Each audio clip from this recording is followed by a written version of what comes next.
Welcome back ناظرین. ہم بات کر رہے ہیں حضرت خدیجہ رضی اللہ عنہا کے حوالے سے، ان کے کردار کے حوالے سے، ان کی سیرت کے حوالے سے. میں ابھی بریک میں بہت کچھ سوچنے پر مجبور ہو گئی اور میرے ذہن میں کچھ سوالات آئے اور یقیناً آپ کے ذہنوں میں بھی آئے ہوں گے. خصوصاً وہ ہماری یوتھ جو یہ پروگرام دیکھ رہی ہے انہوں نے بھی یہی سوچا ہوگا کہ ابھی آپا نے اور مفتی صاحب نے ذکر کیا حضرت خدیجہ رضی اللہ عنہا کے بارے میں کہ وہ کتنی ہی کوئی سپر وومن اور کتنا انٹرپرینیورشپ میں کیا مطلب کیا ہی کوئی امبانیز ہوں گے جو وہ تھیں کہ ہزار تو ان کے خالی نوکر تھے اور کس طرح وہ سونا چاندی بانٹ رہی تھیں. تو مفتی صاحب جہاں آپ نے اتنا بتایا کہ وہ اتنا سب کچھ بانٹ رہی تھیں، سونے کے تاروں کا وہ لباس پہنا کرتی تھیں ایک بار اور اس کے بعد وہ اللہ کے نام پر نکال دیا کرتی تھیں، یہاں تک کہ وہ ایک اتنی رچ فیملی سے بلانگ کرتی تھیں.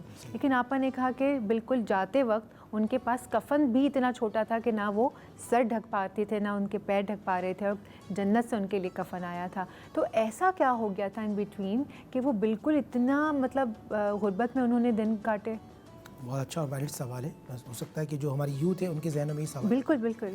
دیکھیں پہلی بات تو ذہن میں رکھیے گا، نبی صاحب نے جب کہا لا الہ الا اللہ انا محمد رسول اللہ، کہ نہیں کوئی معبود سوائے اللہ کے، میں محمد صلی اللہ علیہ وسلم اللہ کا رسول ہوں، تو اس پر کفار مکہ جناب ابو طالب کے پاس آئے تھے. کہا اگر تمہارا یہ بھتیجا چاہتا ہے کہ ہم اسے بادشاہ بنا دیں، ہم سردار بنا دیں، تو ہم سردار بنا دیتے ہیں. یہ پیسہ مانگے گا تو ہم پیسہ دے دیں گے، یہ جو مانگے گا ہم اس کو دے دیں گے. اس کے جواب میں رسول نے کہا تھا کہ سیدھے ہاتھ میں اگر یہ سورج رکھ دیں اور الٹے ہاتھ میں چاند رکھ دیں تو میں اللہ کے دین سے پھروں گا نہیں، بلکہ میرا کام اللہ نے مجھے چنا ہے، میں اللہ کے دین پہ سب کو لے کر آؤں گا. اس دین میں جو سیکنڈ جو ان کی پارٹنر تھیں وہ بی بی خدیجہ رضی اللہ تعالیٰ عنہ تھیں. جب انہوں نے کلمہ پڑھا اور رسول اللہ صلی اللہ علیہ وسلم کی رسالت کا اقرار کیا تو کفار مکہ کو یہ بات بہت زیادہ ناگوار گزری اور کفار مکہ نے ان کا جو پیسہ تھا وہ سوشل بائیکاٹ کیا اور سارا ضبط کر لیا. نبی صاحب اکثر تو اللہ کی راہ میں خرچ کر چکے تھے اور شروع میں جتنی دین کے جو کام ہو رہے تھے وہ پیسہ اس میں استعمال ہو رہا تھا، مگر کفار مکہ نے اس پیسے کو روکا ہے اور پھر ان کا سوشل بائیکاٹ کر کے ان کو ایک گھاٹی کے اندر محصور کر دیا، یعنی قید کر لیا کہ نہ ان سے کوئی خرید سکتا ہے، نہ ان سے کوئی بیچ سکتا ہے، ان کو کھانا پینا کوئی نہیں دے سکتا، ان کو غلہ کوئی نہیں دے سکتا، ان کو کپڑے کوئی نہیں دے سکتا. 3 سال اب اندازہ کیجئے نہ ان کے پاس پہننے کو کپڑے رہے، نہ کھانے کو کوئی غلہ رہا، کوئی سامان رہا، نہ پینے کے لیے پانی رہا. کنویں کا پانی کس طرح استعمال کیا کرتے تھے اور پتے ابال کے کھایا کرتی، جس کی وجہ سے ان کی علالت کے بعد ان کا انتقال ہو گیا اور جناب ابو طالب کا انتقال بھی اسی گھاٹی کی وجہ سے ہوا. یعنی اللہ کی راہ میں خرچ کیا.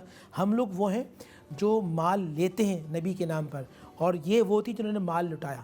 تو مجھے کہنے کا حق حاصل ہے دین کو پھیلانے میں ہے ختیجہ اور نسل محمد کو چلانے میں ہے ختیجہ.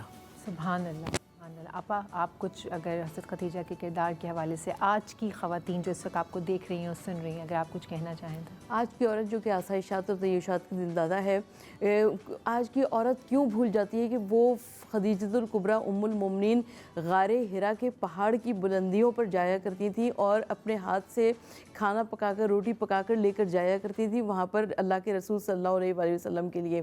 مگر میں عرض کرتی چلوں پوری معرفت کے ساتھ کہ وہ اللہ کے نبی صلی اللہ علیہ وآلہ وسلم ہے، وہ صرف اپنے جسم و جان کے مالک کے لیے نہیں، اپنے شوہر کے لیے نہیں، بلکہ پوری معرفت کے ساتھ کہ وہ اللہ کے رسول صلی اللہ علیہ وآلہ وسلم ہے. اور جناب خدیجہ الکبریٰ سلام اللہ علیہا وہ کیونکہ اللہ کے جانب تھے لہٰذا وہ پوری معرفت کے ساتھ ان کے ساتھ تھیں. جی بہت بہت شکریہ ڈاکٹر سیبا صاحبہ اور مفتی نور صاحب. آپ جب بھی آتے ہیں بہت اچھا لگتا ہے، بہت اچھی نشست لگتی ہے اور بہت ہی آتھینٹک انفارمیشن جو ہے وہ جاتی ہے. مجھے دل سے خوشی ہوتی ہے کہ اس رونق میں جو نشست ہم سجاتے ہیں وہ آپ کے لیے سجاتے ہیں کہ آپ کو اچھے سے اچھی انفارمیشن اور صحیح انفارمیشن، آتھینٹک انفارمیشن جا سکے.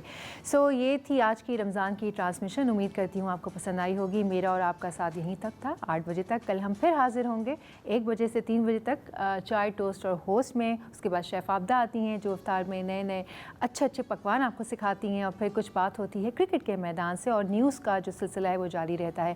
اس وقت جو ہے وہ بہت مشکل ہے، صرف پاکستان کے لیے نہیں اور آس پاس کے ممالک کے لیے بھی. یہ جو رمضان کا ٹائم ہے رحمتوں برکتوں کا عشرہ ہے، مغفرت کا عشرہ ہے. اس میں دعائیں مانگیے، اللہ کو راضی رکھیے اور سب مسلمانوں کے لیے دعا کیجیے. اس وقت تمام مسلمانوں کے اوپر بہت ہی کٹھن وقت آیا ہوا ہے، تو اللہ تعالیٰ ہم سبھی کو اپنی حفاظت میں رکھے اور یہ مشکل وقت جلد سے جلد گزار دے. اپنا بہت خیال رکھیے گا. کل صبح